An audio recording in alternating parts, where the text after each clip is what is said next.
देश के प्रधानमंत्री नरेंद्र मोदी की गारंटी ही नहीं, गारंटी की गारंटी है। नामांकन सभा में उमड़ा जन सैलाबिया बता रहा है कि झारखंड में भाजपा की सरकार बन रही है। उक्त बातें स्थानीय गोसाई बाग मैदान में आयोजित भाजपा प्रत्याशी भानु प्रताप शाही के नामांकन सभा को संबोधित करते हुए उत्तर प्रदेश के उप मुख्यमंत्री केशव प्रसाद मौर्य से संबोधित करते हुए कहा। उन्होंने कहा कि राज्य में भ्रष्ट झामुमो की सरकार का विदाई प्रारंभ हो गया है। 23 नवंबर को राज्य में भाजपा की सरकार बनेगी।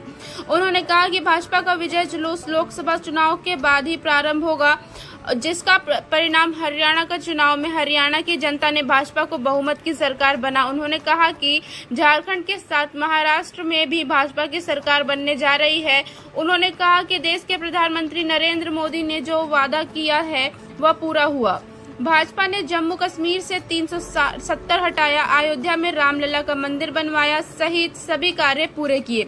नामांकन सभा को संबोधित करते हुए स्थानीय विधायक या भाजपा प्रत्याशी भानु प्रताप शाही ने कहा कि भाजपा की सरकार बनी तो भवनाथपुर को अनुमंडल व बंशीधर नगर को जिला बनाएंगे।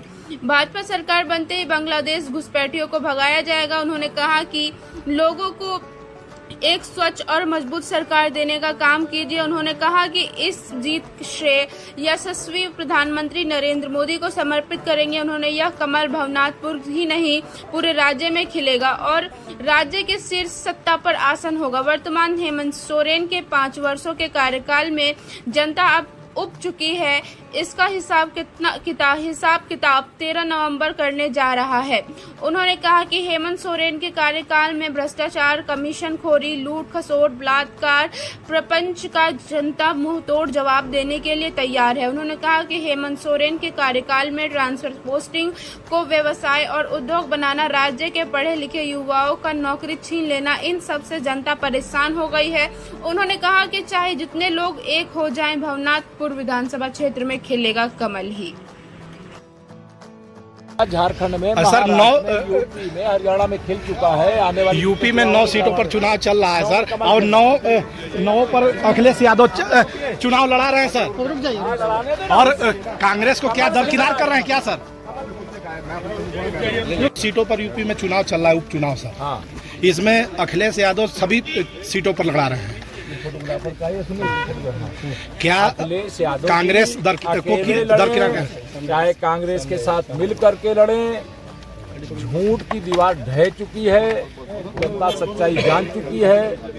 लोकसभा के चुनाव में जो भ्रमित करने का काम किए थे, उनकी असलियत उजागर हो चुकी है। इसलिए अब जो भी चुनाव होंगे उसमें भाजपा का कमल खिलेगा, भाजपा गठबंधन जीतेगा। झारखंड की क्या स्थिति है? काफी है, जिससे आए दिन एक्सीडेंट हो रहे हैं, लोग मर रहे हैं।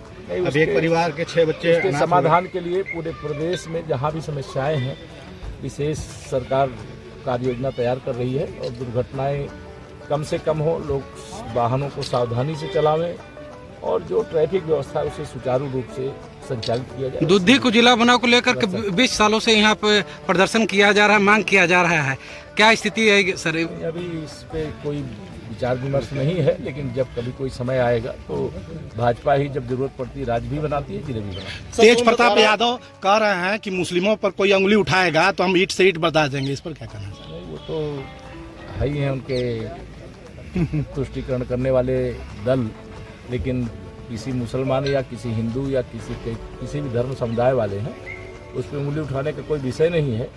लेकिन अगर कोई देश के साथ, समाज के साथ गड़बड़ करेगा तो कानून अपना काम करता है। सर, सोनभद्र में पत्थर खदानों पर बड़े पैमाने पर आपकी कानून विभाग की मिलीभगत से भ्रष्टाचार खेल चल रहा है।